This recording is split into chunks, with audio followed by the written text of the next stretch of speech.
ఇప్పటిదాకా Liberty Hospital around 75,000 plus పేషెంట్స్ని treat చేశారు వివిధ ప్రాబ్లమ్స్ తోటి వచ్చిన వాళ్ళకి.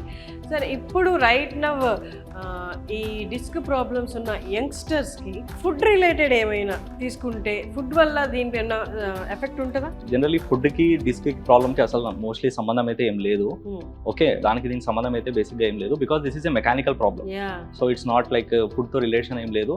But who are means like smoking ఇవి చేయడం వల్ల ఏమవుతుందంటే, సో స్మోకింగ్ లో ఏమవుతుందంటే లైక్ బ్లడ్ వెజల్స్ అనేవి నారో మీన్స్ బ్లడ్ వెజల్స్ అనేది థిన్నింగ్ అనేది అవుతుంది అనమాట. లైక్ అంటే లైక్ స్మోకింగ్ వల్ల బ్లడ్ వెజల్స్ నారో అయిపోయి అక్కడ బ్లడ్ సప్లై అనేది తక్కువ వెళ్తుంది. సో డిస్క్కి బ్లడ్ సప్లై ఎప్పుడైతే తక్కువ వెళ్తుందో ఆ హైడ్రేషన్ అనేది మెయింటైన్ అవ్వదు సరిగ్గా. సో ఎప్పుడైతే హైడ్రేషన్ మెయింటైన్ అవ్వదో ఆ డిస్క్ అనేది ఆ షాక్ అబ్జార్బింగ్ కెపాసిటీ లూజ్ అయిపోతుంది.